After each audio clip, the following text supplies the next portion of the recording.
There is a silence that haunts old towns, especially those with a history destined for nightmares. Salem in the fading spring of 1889 was one such place. Its narrow streets and austere homes, bordered by stubborn trees that had witnessed centuries of secrets, seemed weighed down by the memories of unspeakable things. On the edge of this brooding town, with the wind whispering warnings through splintered fences, stood the Frost house, modest, faded, and forever marked by tragedy. Nobody in Salem could recall a time before Abigail Frost, the peculiar child of 11 years, with her tangled hair and dark questioning eyes. Her presence in that decaying house was a fact as steady as sunrise and as unsettling as twilight on the marshes. Few spoke to her, fewer still visited the Frosts, and it was easy to ignore the rumor that, even as a toddler, she saw things that others did not. The neighbors, devout and weary, held faith close and suspicion closer. The day that would alter the fabric of Salem began unimpressively. Early June sunlight filtered through swollen clouds, glancing off rain-slicked cobblestones as the town stirred awake. Baker Joseph Thorne, sweeping his stoop, glanced toward the Frost house with a shiver he could not explain. He turned away quickly, as if afraid the house itself might notice the scrutiny. Inside, Abigail sat at her mother's battered oak table, tracing circles in the dust. Her mother, Mary Frost, a sharp-featured woman aged beyond her years, prepared breakfast in silence. The walls exhaled dampness, the floorboards groaned. These sounds were everyday companions, but this morning new tension made the air feel heavy. Abigail's father had left before sunrise, heading to the docks, as restless as always. Abigail stared at her hands, then at the empty place across the table. "He said he would return before dark," she whispered. Mary pretended not to hear. She rarely acknowledged Abigail's muttered remarks or wandering gaze, especially when directed at things that weren't there. The Frosts had always existed at the margin of Salem society, tolerated and pitied, but never truly accepted. Mary clung to routines, to the illusory safety they brought, determined to protect her daughter from prying townsfolk and perhaps from herself. Abigail, in turn, floated in and out of her own world, most days lost to silent contemplation. Her peculiarities were tolerated as long as they remained indoors, but all that was changing. At dusk, as an unexpected chill cut through the summer air, news raced through the town like fire. A boy, Daniel Fletcher, son of the blacksmith, was missing. Last seen near Parker's Field, a stone's throw from the Frost house. He had vanished like a breath in the wind. Lanterns flickered to life as neighbors gathered, voices tense and uncertain, suspicion already swirling in the thickening gloom. Mary Frost watched from behind torn curtains, clutching Abigail's arm tightly. "We stay inside tonight, no voices, no looking out." Her words were brittle, fear crawling through every syllable. Abigail did not answer. She pressed her forehead to the cold window pane and studied the gathering crowd, her breath mingling with the mist outside. Voices carried in from the street, fragments of accusation and terror. "She knows," someone hissed. "The Frost girl, she always knows." By midnight, the search had become a frantic ritual. Torches bobbed in the night as men and women scoured the fields, calling Daniel's name until their voices broke with exhaustion. The constable rapped on the Frost door, demanding answers, but Mary refused entry, claiming illness. The man left, grumbling, but the weight of doubt remained, floating around the Frost house like an unspoken curse. It was in this feverish darkness that Abigail spoke, her voice clear, calm, and chilling. "He is by the marsh beneath the leaning willow." Mary blanched. "Abigail, don't—" But the girl's eyes had changed, gone distant, as if listening to someone only she could hear. The moment passed, and the house settled into restless silence. Word spread quickly. It always did in Salem. By dawn, a search party gathered near the marsh. At the base of an ancient willow, half concealed by thick reeds, they found Daniel, shivering, lost but unharmed. He claimed he'd followed a whispering light into the night and could not find his way home. The town's anxiety gave way to awe and suspicion. How had Abigail known? Some whispered of dreams, others of curses. A few muttered about unnatural gifts, remembering stories too dreadful for daylight. For Abigail and Mary, the relief was fleeting. They understood, in a way no one else did, that this was only the beginning. Beneath the cautious gratitude of the townsfolk, something darker was staring to take hold.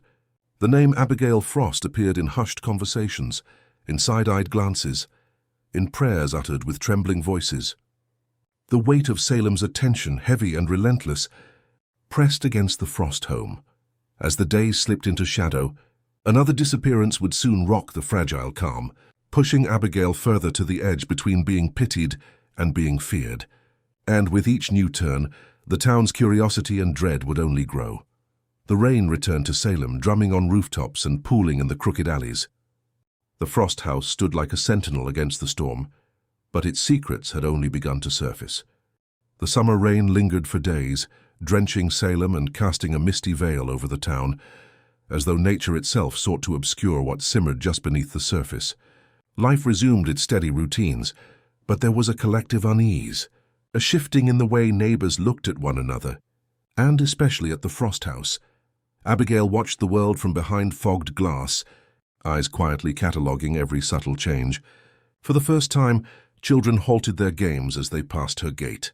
Adults, once indifferent, now offered stiff nods or hurried steps, avoiding her gaze as if eye contact alone might invite misfortune. Only Mary seemed unaltered, her days spinning between household chores and sharp glances at her daughter, as though searching for a sign, for reassurance that the nightmare had not, in truth, begun. 3 days after Daniel's return, Constable Edwin Harper arrived at the Frost door just after dawn.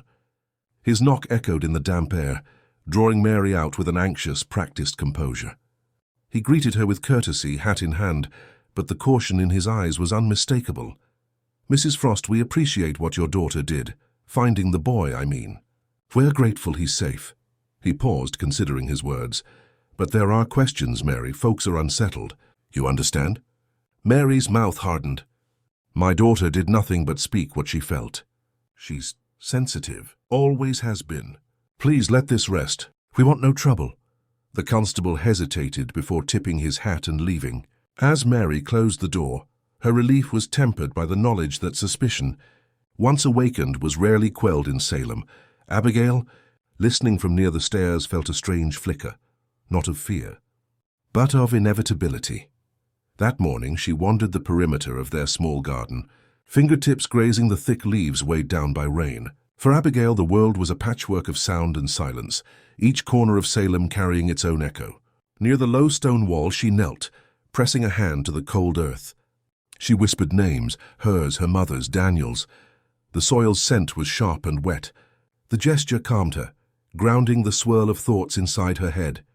Meanwhile, rumors unfurled across town with merciless speed. At the bakery, Joseph Thorne offered his take to the regulars over heavy mugs of coffee. "Children know things intuitively sometimes," he insisted. But it's odd, very odd, the way she knew. Others were less generous, recounting stories from long ago. Strange lights at the Frost house, odd behaviors spotted late at night, whispers of tragedies that seemed to cling to the family. Salem had long memories and an appetite for explanation, however far-fetched. Some mothers forbade their children from going near Abigail, while others gathered their children close and prayed harder. At the church, Reverend Pritchard urged compassion from the pulpit, but even his sermons betrayed a nervous tension. Salem in 1889 was a place of faith and order, and deviation, especially among children, rarely passed quietly. On the 4th night after Daniel's rescue, another storm rolled in. Lightning forked over the fields, rain battered windows, and the wind howled like a wounded animal. In the midst of the chaos, the unthinkable happened. Another child disappeared. This time it was Ruth Alden, the quiet daughter of the town's tailor. She was last seen leaving the church with her parents. Her small boots vanished in the mud between the chapel and the lane. By morning, all of Salem was awake, panic running wild beneath the veneer of order. The constable assembled a new search party. Lanterns bobbed through the haze and muddy streets, but hours passed with no sign of Ruth. Word reached the Frost house as the sky brightened. Mary's face paled when Mrs. Green, a neighbor, pounded at the door with wild eyes. "Have you seen her? Ruth, she is gone." Her voice was accusatory, brittle with fear. Mary gripped the edge of the door. "We haven't left. Abigail's been here all night," but Mrs. Green barely heard her. Her eyes flicked past Mary, seeking the shadow of a child within the dim, cluttered parlor. "They say your daughter knew about Daniel. Maybe she knows about Ruth, too. Maybe she—" The words dissolved in a tremulous breath as Mary slammed the door shut, heart pounding. Inside, Abigail was already waiting at the kitchen table, posture unnaturally still. When Mary sat across from her, she saw the look in Abigail's eyes, wide, unblinking, almost absent. Mary's anger crumbled to helplessness. "Abigail, if you know anything." The girl spoke slowly, voice as small as the rising sun. "She's under the old bell tower." "The one near the woods. She was crying. Somebody made her cry." The words hung between them, chilling the air. Mary felt a sickening certainty. "Why do you know these things?" she whispered, not expecting an answer. Abigail simply stared, the silence wrapping tight as the town's panic. Mary swallowed her dread and, after a moment, slipped through the back door to find the constable. In less than an hour, a search party converged at the bell tower's base, where moss and weeds grew thick over ancient bricks. They found Ruth huddled beneath the rickety steps, shivering and soaked but alive, eyes wide with terror. She clung to her father, unable to speak for hours. She had seen someone in the storm, she said at last, someone whose face she could not recall. Only that she had felt watched, followed, led somewhere dark. The revelation should have brought relief. But instead it fed the growing storm of suspicion. Abigail's reputation, once that of an odd, quiet child, now shifted dangerously. Adults muttered about the unnaturalness of her knowledge, the timing of her words.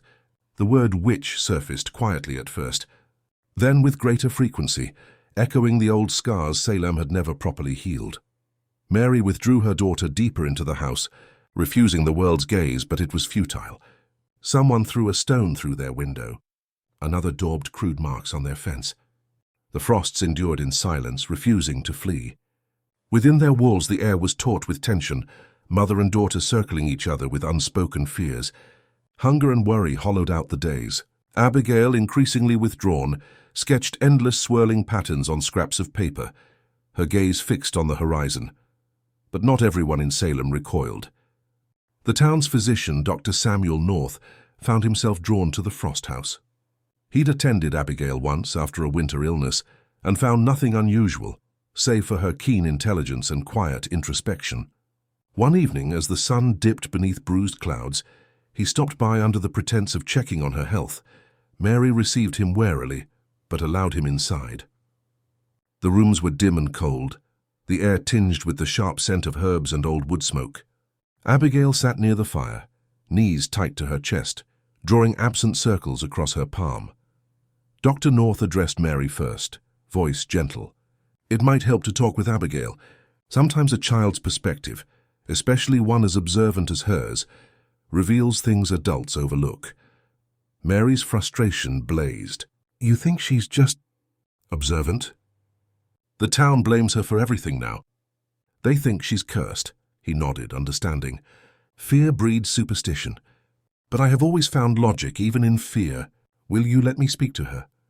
Mary relented, stepping aside. Dr. North crouched by Abigail, careful to keep his tone light. "Abigail, can you tell me how you knew about Daniel and Ruth?" She looked at him, eyes ancient and tired in her small face. "I listened," she whispered. "I noticed things. Nobody listens. But if they did, they would know. The earth whispers in the rain and the wind tells stories. I see what people miss." Her answer was simple, yet unsettling. Dr. North regarded her for a moment, recognizing the immense isolation within her calm. After he left, he warned Mary about the town's shifting mood. "Keep Abigail close. There is kindness here, but also fear." His advice was honest and well-intended, but Mary sensed it would not be enough. As the days lurched forward, a fragile peace returned. No more children vanished. For a few weeks, Abigail seemed to drift unnoticed, the gossip subsiding as daily life resumed its hold. But the calm was doomed to fracture, because in towns like Salem, secrets do not remain buried for long. Tension was building, imperceptible but relentless, and even as the summer waned, whispers grew sharper, eyes lingered longer, and the question that haunted everyone remained: what did Abigail know, and when would her knowledge turn dangerous again? The darkest chapter for the Frosts, and for Salem, was only just beginning. By the time August arrived, the landscape around Salem had changed. Parched grass crunched underfoot where the rain once pooled, and late summer insects filled the nights with anxious music. Yet for all that nature had shifted, the mood within the town was slow to warm. Suspicion sprouted where flowers might have bloomed. Abigail found herself more isolated with each sunrise. Even in the mornings, when she ventured as far as the frost garden, neighbors averted their eyes, pretending not to see the solitary figure amid wilting herbs and tangled vines. Wordless children clung to their mothers, and even stray dogs sensed something brittle in the air, giving the yard a wide berth. Inside, Mary withdrew as worry gnawed at her. She worried for her husband, working unpredictable hours at the distant docks, rarely home and always exhausted. She worried most for Abigail, whose world grew smaller and heavier with each passing day. Mother and daughter existed in uneasy parallel, sharing the same roof but rarely the same solace. For a brief stretch, Salem tried to reclaim normality. At the church, Reverend Pritchard pressed hope into his sermons, urging the flock to pray for peace and forgiveness. At the market, baskets exchanged hands, though conversation felt forced, laughter an uncomfortable echo from before the disappearances.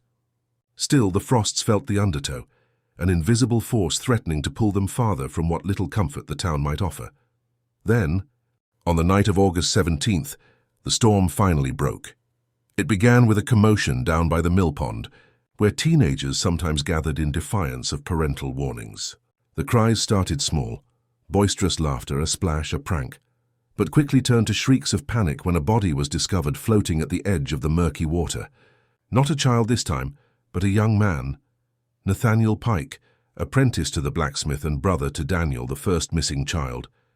The news hit Salem like a spark on dry straw. Before dawn, the constable's office filled with townsfolk demanding answers. Rumors ignited. Had Nathaniel seen something no one else dared speak? Was his death a message? Theories spread, each linking back to the chilling role Abigail had unwittingly claimed. If she could find children, why not save them? If she could see danger, why had she not warned Nathaniel? Mary Frost woke to a pounding at the door. Before she could protest, the constable entered, followed by two men with grim faces, Dr. North and Joseph Thorne, the baker. "Mary, please," Dr. North implored, sensing the weight pressing upon the room. "Abigail, may we speak with you?" Abigail sat at the kitchen table, eyes downcast, hands folded in her lap. The constable's voice was steady but urgent. "Abigail, did you see Nathaniel by the pond last night? Did you hear anything unusual?" Abigail shook her head. "I was here all night. We didn't go out." Joseph Thorne, wrestling with his own doubts, added, "Some think you have a gift, Abigail. Others are afraid. If there is something you're not saying, it's time." Abigail's gaze rose, dark and unwavering. "I can't help you. I hear things sometimes, but only when they want me to hear." A heavy silence overtook the room. Dr. North considered her carefully, then said, "Abigail, has anyone threatened you? Tried to frighten you into silence?" The girl said nothing, but her hands pressed harder into the wood.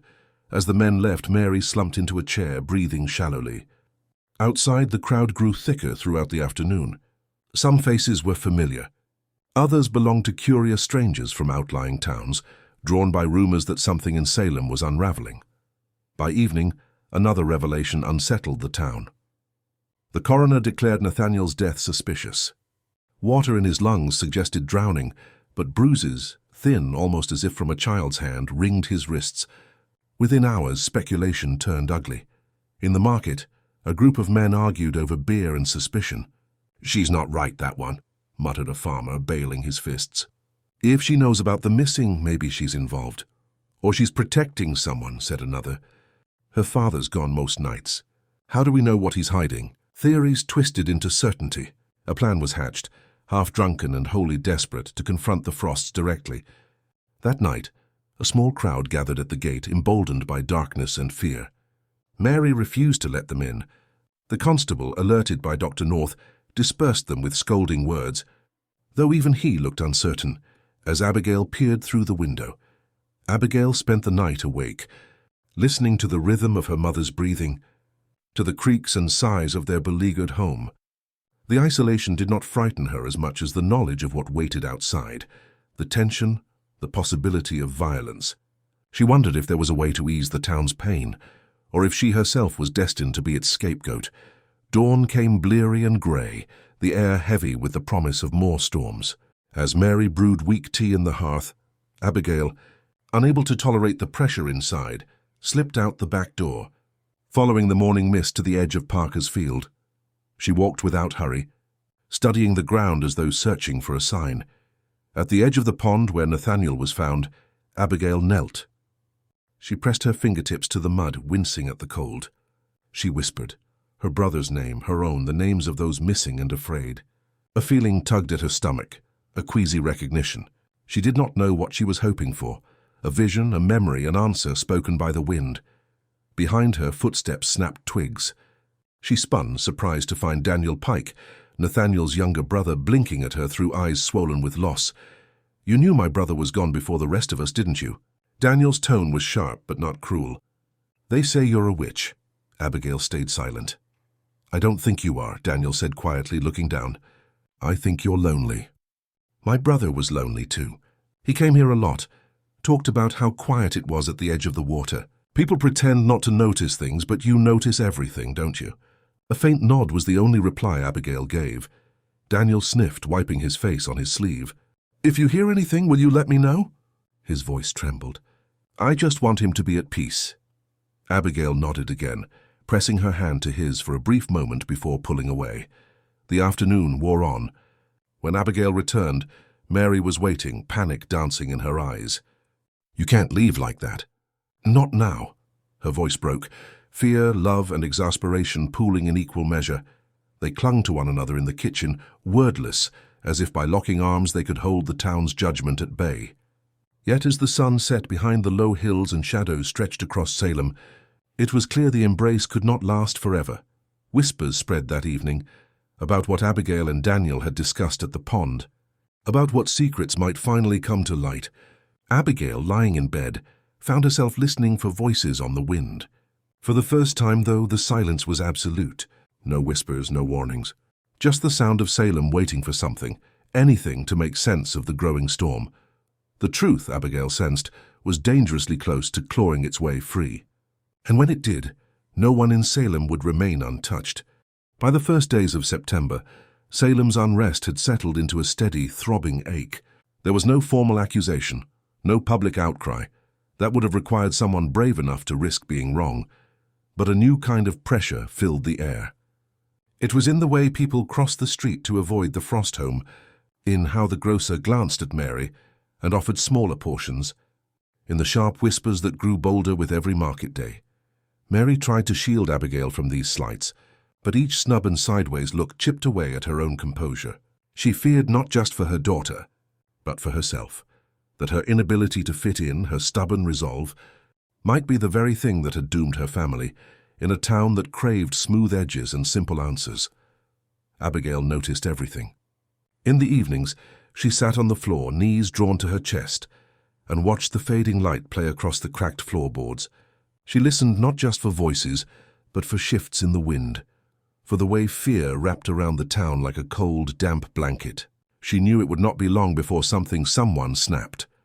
The catalyst arrived on a Sunday, during the hour before dawn, when the town oscillated between deep sleep and restless waking. A barn on the edge of Parker's Field caught fire. The flames poured orange over the fields, drawing neighbors into the night, shouting and forming desperate bucket lines. The barn was lost quickly, but the horses were spared. Thanks. Some insisted to Abigail, whose warning had sent one of the owners rushing to the field just before the blaze was seen. By sunrise, the question was no longer how the barn had caught fire. Now it was, why had Abigail been awake? Why did she notice the flicker before anyone else? Why once again was she present when calamity struck? The constable came at noon, hat in his hands, shoulders slumped with fatigue. Mary was waiting, her expression drawn and defensive before a word passed between them. "I need you to explain, Mary," he said quietly. "Did Abigail have anything to do with last night? Did she see someone, hear something before the rest of us?" Mary shook her head, but her voice faltered. "She can't sleep through storms. She wanders sometimes, nothing more." The constable nodded, unconvinced. "People are frightened, Mary. It doesn't take much to fan those fears into something worse. I don't want harm to come to your family, but you must be careful for Abigail's sake." When he left, Mary leaned against the closed door for a long moment, hands pressed to her face. She knew the constable was right. She also knew that hiding Abigail away would do nothing to quench the town's suspicion. That evening, Mary left Abigail at home and walked to church alone, her steps mechanical over the packed dirt. She found Reverend Pritchard in the vestry, tallying hymnals in the candlelight. "I need your help," she said, trembling. "Whatever is happening to my family, it's bigger than rumor. They're afraid of her, a child. I don't know what to do." The Reverend studied her, steepling his hands. "Fear is a powerful thing, Mary, and in Salem we remember too well what happens when fear is left unchecked. I will speak with the congregation. Urge calm, a return to kindness." Mary nodded, but her hope was thin. She knew words alone would not stem the rising tide. At home, Abigail had moved again to the back step, letting her bare feet rest in the dew-damp grass. Above, the clouds rolled grey and thick, threatening rain. Abigail thought of Daniel, of Ruth and Nathaniel, of the feeling that something unseen was spiraling ever closer to disaster. From the shadows by the garden gate, a rock clattered suddenly, sharp and loud. She flinched, heart thudding. Another stone followed, then a third, striking the house. Whispered jeers drifted across the lawn. "Witch!" a child cried. "Stay away!" Footsteps pounded and retreated. Abigail shrank back into the house, closing the door with trembling hands. There was no reprieve. Instead, a sense of inevitability pressed in. Something coming, unstoppable. Mary returned to find her daughter curled in an armchair, face pale. For the first time in days, Abigail reached out, grasping her mother's hand. "It's getting worse," she whispered. "They'll never let me go." Mary pulled her close. "I won't let anyone hurt you. Whatever comes, we face it together." Outside, the wind picked up, rattling shutters and sweeping leaves into the empty road. Night fell hard. From a distance, voices bled through the darkness. Frustration, fear, the sound of a town on the cusp of violence. In the following days, Dr. North and Reverend Pritchard became the Frosts' only defenders. Both pleaded with neighbors, arguing that Abigail was just a child, that she had suffered enough. But reason, once overwhelmed by fear, found little ground to grow. Salem teetered, the air charged with expectation. Every incident, a dog's bark, a misplaced kettle, a sudden illness, became fodder for the growing myth around Abigail Frost. Some demanded a formal inquiry. Others quietly made plans to leave town altogether, hoping that distance could outrun the dread that had nestled in their hearts. One afternoon, a town meeting was called, the first in years. Mary, accompanied by Dr. North, stood at the back as neighbors filled the space, voices rising in anxious debate. Some called for the Frosts' expulsion, others urged a return to forgiveness. Reverend Pritchard's voice tried to calm, but the fracture was too deep. When the discussion turned toward Abigail, Mary could bear it no longer. She raised her voice, trembling but clear. "You blame my child because you are afraid. But she is only a mirror for all of you. If she hears what you do not, it is only because you refuse to listen." The room fell to uneasy silence. The meeting ended inconclusively, anger and shame mingling in the air, a simmering promise that the worst was yet to come. That night, Mary and Abigail sat together in their small kitchen, the lantern burning low. Rain rattled against the window, matching the rhythm of their dread. "We can't be here much longer, can we?" Abigail asked softly. Mary shook her head, a tear slipping free. "We'll find a way, I promise." But both knew the truth. In Salem, once fear had chosen its target, there was little hope of escape. As midnight drew near, the silence thickened, pressing against the house until even the wind seemed to hold its breath, waiting for the next irrevocable blow. The week after the town meeting was marked by an uneasy quiet, a lull before the inevitable storm. Salem's routines continued on the surface, but beneath them restlessness brewed. Mary kept Abigail close, rarely letting her leave the house for fear of angry neighbors and unpredictable crowds, yet whispers found their way through thin walls. Rumors multiplied, that Abigail had cursed the crops with her silence, poisoned the well with her drawings, lured children into the woods. Every small misfortune was linked somehow to the Frost house. People saw what they wanted, and the truth was swallowed up in fear. One Thursday afternoon, the tension broke. Joseph Thorne's young granddaughter became ill, fever flashing through her small body and sending the family into a panic. They pleaded for the doctor. He came, found nothing but a common sickness. Still, the story spread that Abigail's presence at the market that morning was to blame, that her gaze alone had brought the fever. It was the excuse Salem needed. That night, lanterns flickered along the street as a mob gathered beyond the frost gate. At first it was only shouts, "Bring her out!" "Confess!" Mary bolted the doors and windows, pressing Abigail's head to her chest. They listened to the noise grow, 100 voices demanding justice, or what passed for justice where fear had smothered reason. Dr. North arrived hurriedly, pleading for calm. "You know she's a child," he yelled. "You know this is wrong." But his words were lost in the din. Reverend Pritchard tried as well, standing atop the stone wall and reminding those gathered of the town's tragic past, the cost of paranoia and accusation. "You risk everything for a story," he warned, voice echoing in the dark. What lesson have we learned in Salem, if not this? Still, the crowd surged, battering the gate. Inside, Abigail finally spoke, her voice clear amid panic. "Will it ever stop, Mother?" Mary squeezed her daughter's hand, fighting tears. "It will, I promise. We will survive this." Suddenly, a rock crashed through the window. Glass scattered across the floor, followed by another stone, then a brick. The noise became deafening. Abigail pressed herself into Mary's arms as the house shuddered under the assault. At last the constable arrived, forcing his way through the crowd, his presence buying a moment of peace. "Enough!" he roared. "Go home!" "This is a child's home. You have lost your way." Reluctantly, the mob dispersed, their anger unresolved. Mary locked the door behind the constable, her hands shaking. The night stretched longer than any before. Abigail and Mary huddled, listening for footsteps on the porch, for shouts that might signal the return of the mob. Neither slept. At dawn, when the town quieted, Dr. North entered, bringing bread and kind words. "I will stay," he said, sitting beside Abigail. "Until morning I will keep watch." That fragile comfort brought a calm Abigail had not felt in weeks. As the house settled, the sun began to rise. Mary drifted to sleep at last, and Abigail sat beside the doctor, tracing patterns in the dust on the table. Dr. North spoke softly. "Do you know why they fear you, Abigail?" She paused, thoughtful.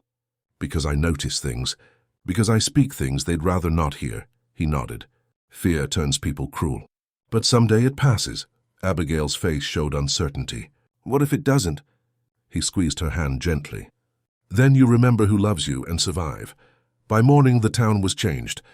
The anger of the previous night left scars. Broken windows, trampled gardens, broken trust.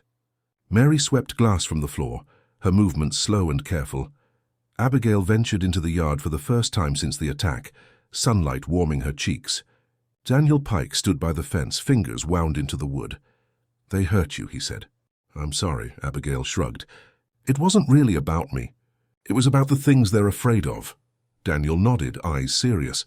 "I'm afraid sometimes too, but you helped me." "That matters to me." Abigail smiled, the gesture unfamiliar but genuine. "Thank you, Daniel." Later, Mary decided something had to change.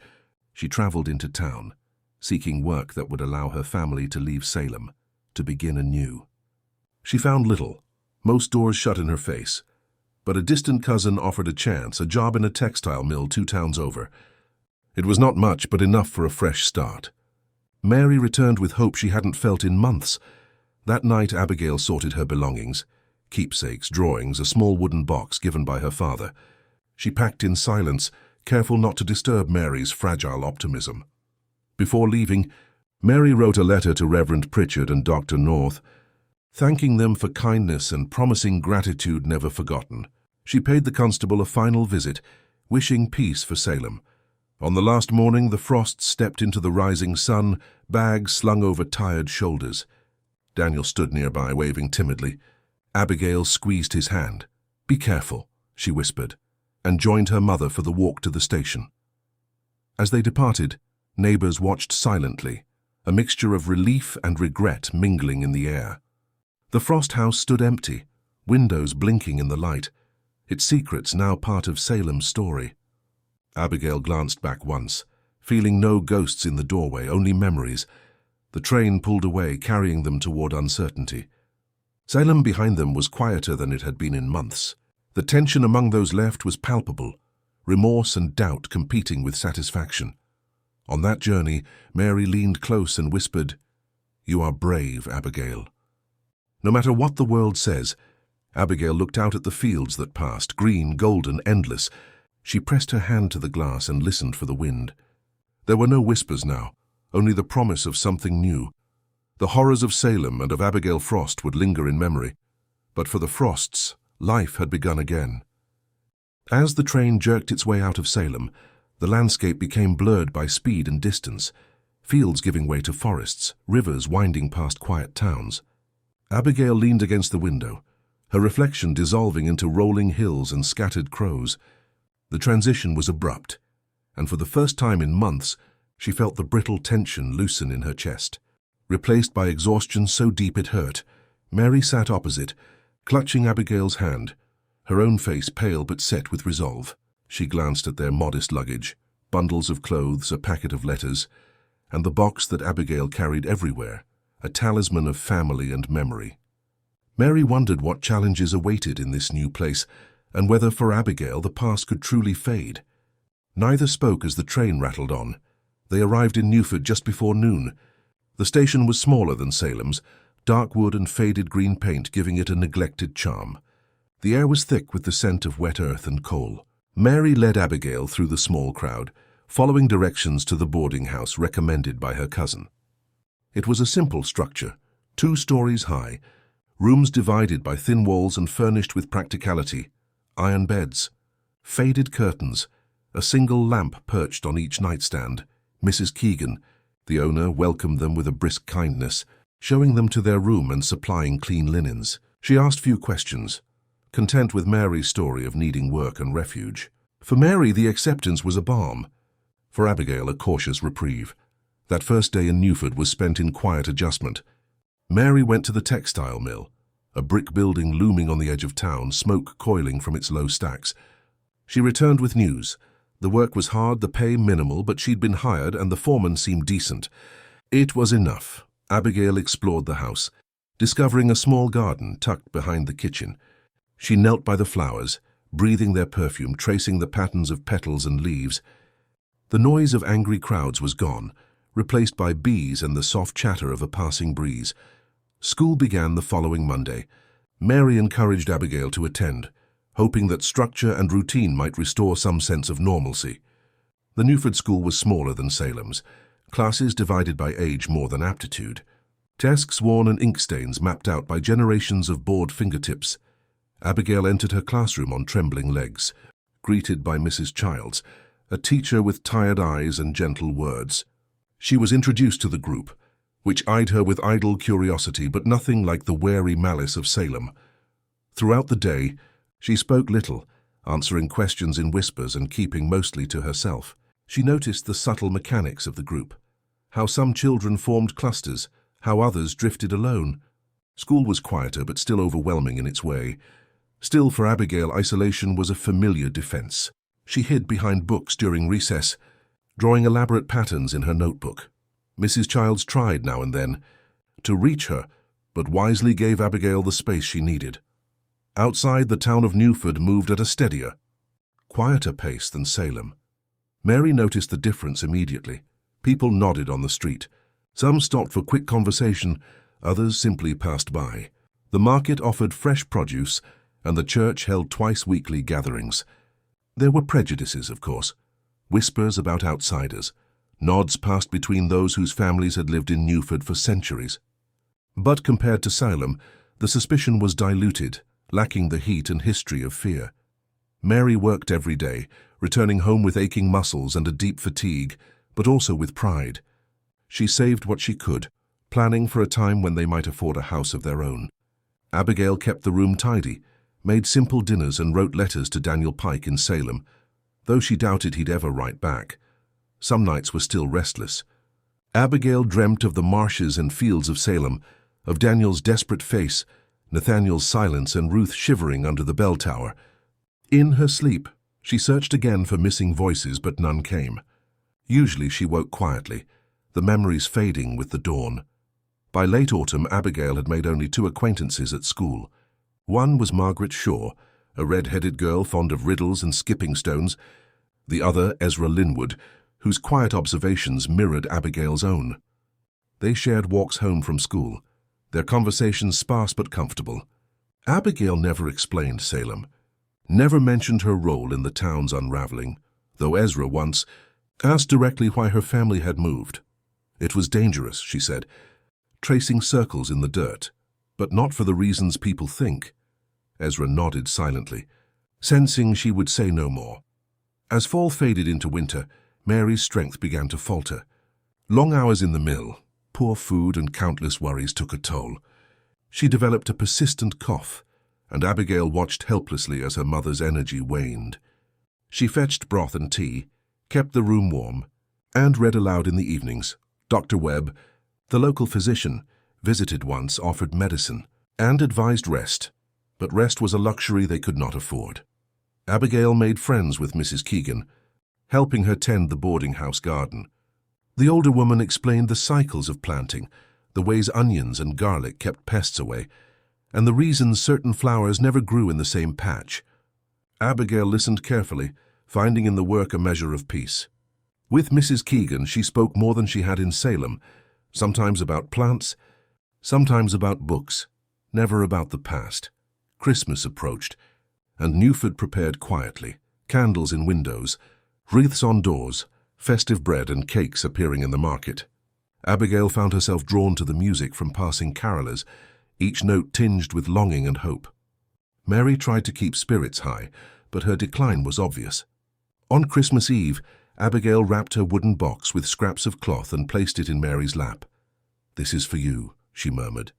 Mary opened the box, finding inside the drawings Abigail made in Salem, maps of fields, gardens and swirling patterns filled with memories. Mary cried quietly, hugging her daughter close. "We've survived," she said. "That is all I ever wanted." In January, Mary's illness worsened. The mill foreman allowed her some days off, but the money dwindled. Mrs. Keegan offered meals, Ezra brought wood for the fire, Margaret left apples on the window ledge. The small kindnesses reminded Abigail of the world's gentler side, the possibility that survival need not be lonely. On the coldest night of the year, Mary awoke feverish and delirious, whispering confused stories from her childhood.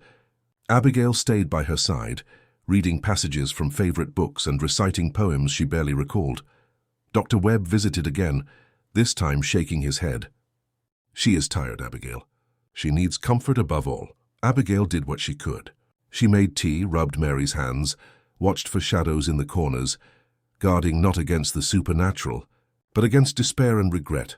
For weeks, they lingered in the uncertain space between illness and hope. Some mornings felt lighter, as sun streamed through ice fog onto the bed. Other nights the world closed in, heavy with loss. Through it all, Abigail learned not just resilience but gratitude, for each moment of warmth, for every gesture of compassion. She discovered that fear, once faced, could yield to understanding. She grew day by day, less like the child haunted by Salem, more like the survivor carving a place in Newford. As spring threatened on the horizon, Mary began to improve. The cough subsided, strength returned slowly, and Abigail nurtured hope.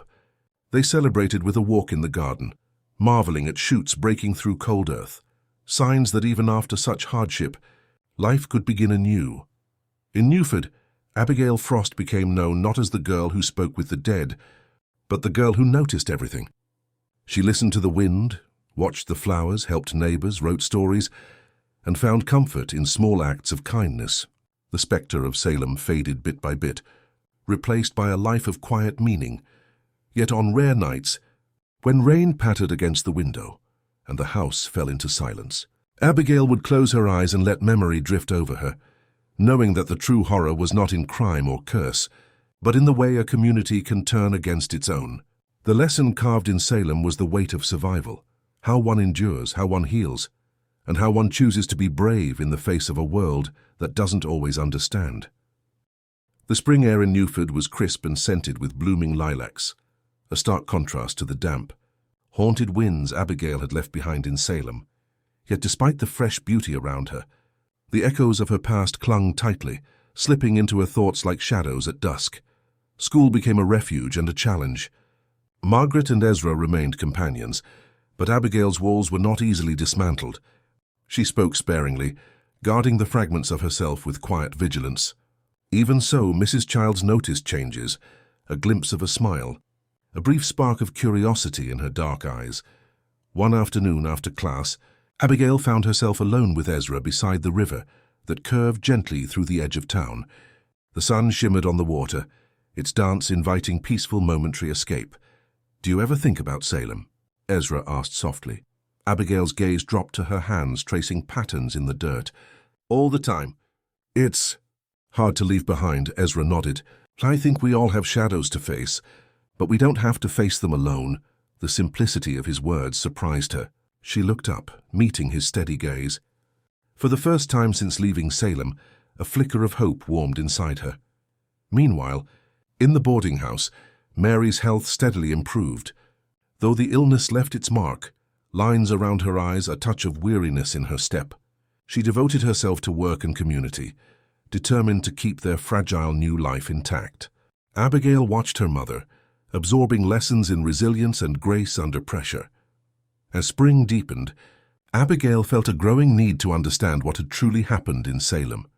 She pored over her drawings and notes, searching for patterns, meaning anything that might explain how fear had turned neighbors to enemies. Among her papers was a journal her mother had kept, a quiet chronicle of days heavy with worry and hope. Reading Mary's words, Abigail recognized the shared despair of a family, hunted by suspicion and tragedy. The journal spoke of prayers whispered in darkness, of stolen moments of joy, and of an unyielding desire to protect, no matter the cost. One windy afternoon, Abigail confided in Mrs. Keegan, who had become a steadfast mentor. They sat in the garden tending to late blooms, and Abigail spoke cautiously. "I want to tell my story, not as a witch or a curse, but as I lived it." Mrs. Keegan nodded thoughtfully. "The truth is a powerful thing, Abigail. It binds us, but it also frees us." Encouraged, Abigail began writing, a slow, deliberate act of reclaiming her narrative. Words spilled onto parchment, recounting the invisible chains of suspicion, the moments of terror and kindness, the faces of friends lost and found. Each sentence was a small victory, a step toward healing. Meanwhile, word of Mary's recovery and Abigail's presence spread through town. Some neighbors softened their stances. Others remained distant.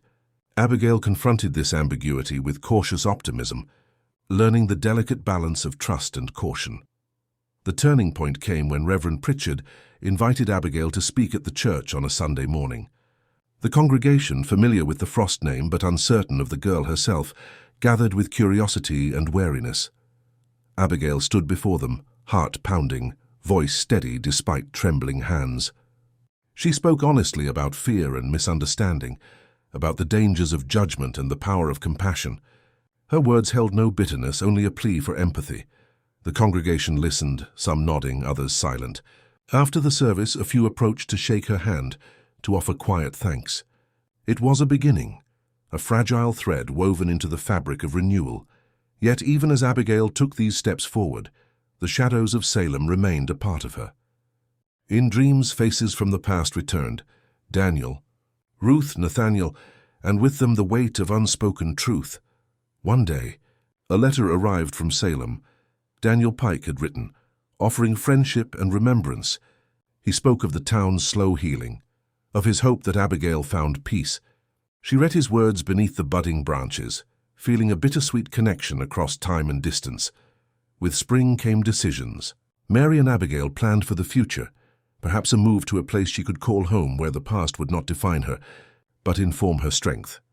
Abigail understood that the true crime was not the loss or the fear itself, but the silence and suspicion that allowed darkness to flourish. Her story was no longer one of horror alone, but of survival, courage, and the slow, painful work of forgiveness. As Newford's flowers blossomed in the warm sun, Abigail Frost stood ready to face whatever lay ahead, not as a child who spoke with the dead, but as a young woman who chose to live. Summer arrived with a quiet promise in Newford, sun spilling through lace curtains, warming the wooden floors of the cottage that Abigail and Mary finally called their own. After months of uncertainty, the mundane details of daily life became sources of comfort: the gardens sprouting with vegetables, the sound of Mary's gentle singing as she hung fresh laundry outside, and the drone of bees in the clover. Each morning, Abigail woke not to fear or suspicion, but to possibility. Abigail's reinvention in Newford came in small, meaningful steps. She was no longer defined by what Salem thought of her. Here she was seen as a thoughtful helper, a patient teacher's aide, a neighbor who offered her hands in the garden and words of encouragement to struggling classmates. Friendships grew with Margaret and Ezra, shifting from tentative politeness to laughter-filled afternoons by the river and shared secrets in the shadow of the willow trees. Occasionally, the pains of Salem surfaced, memories of suspicion, sleepless nights, the anguished faces of children she'd helped, yet could not save from a town's judgment. But each time Abigail found a new strength. She carried these memories honestly and spoke of them cautiously with Mary, who always listened without judgment, her love steady and undiminished. Mary herself had recovered much of her health, thanks to the routine of hard work and the gentle support of their small community. Her time at the mill was difficult but dignified. Returning each evening, she would narrate stories from her childhood, sharing moments of joy and lessons learned. In these quiet evenings, Abigail discovered a new kind of safety. Not the absence of danger, but the presence of love and understanding. Abigail devoted time to writing, her journal filling with reflections on survival and renewal. She began tentatively to shape her account of what had happened in Salem. The narrative was not one of victimhood, but of insight, how fear shapes people, how compassion can be rediscovered even in the cruelest places. She shared her story with Mrs. Keegan, who encouraged her to let it be known not as a warning, but as hope for others struggling in silence. One Sunday, the church community invited Abigail to read a passage from her journal. Nervous but resolute, she stood before the simple congregation and spoke about the cost of silence and judgment and the healing power of witnessing and kindness. Her voice, steady and clear, resonated with listeners, some of whom later approached to thank her. Their words tentative but sincere. Letters from Salem arrived, most notably from Daniel Pike. He wrote of change in the town, of neighbors reconsidering old griefs, of families learning slowly to confront the damage of suspicion. Daniel's words brought peace but also resolution. Abigail replied, forgiving but firm, sharing her journey and encouraging him to be an advocate for kindness. As summer pressed on, Mary and Abigail made plans for the cottage's future. Instead of seeing themselves as refugees, they began to dream of expanding the garden, of hosting neighbors for simple meals, of making their home a place where anyone, burdened or lost, could find shelter. Margaret and Ezra helped plant rows of flowers along the path, a colorful invitation to anyone passing by. On the longest day of the year, Abigail walked to the willow by the river with Ezra. They sat together as warm winds rustled the branches. "I'm glad you stayed," Ezra said quietly. "The world is better when you choose to be in it." Abigail smiled, tears gathering gently. "It took everything I had. But I know now, we're more than what others fear in us." At sunset, Abigail joined Mary on the porch, listening to the faint music of insects and the laughter drifting from nearby windows. They spoke of old worries, now faded, and new hopes that felt real and within reach. The story of Salem remained with Abigail, not as a wound that defined her, but as evidence of her survival. She understood that healing meant remembering everything, the terror, the betrayal, but also the strength and rare compassion. She learned that being seen, truly seen, required courage and forgiveness, both given and received. The final chapter of Abigail Frost's ordeal was not what Salem whispered in its shadows, but what she built on the sunlit threshold of her new home. A life chosen, a heart more resilient, a future open to laughter and light. As dusk descended, Abigail turned the last page of her journal and set it aside, ready, finally not to be haunted but to live fully. Together she and Mary traced dreams in the fading light, setting roots in the soil and strength in their hearts. Long after the sun had set, peace lingered, and in the quiet town of Newford, the name Abigail Frost became not a warning or a whisper, but a beacon, a reminder that survival, hope, and kindness outlast the shadows of any past. Every family hides secrets, some so dark they should never see the light of day. Here, we open the doors to those shadowed pasts, uncovering hidden crimes, silent pacts, and stories that echo like ghosts through the halls of memory. If you've made it this far, it means you also carry that forbidden curiosity. So don't hesitate. Subscribe to the channel now, turn on the bell, and follow our next revelations. Because every day, new secrets emerge, and only those who dare to face the truth remain to hear them.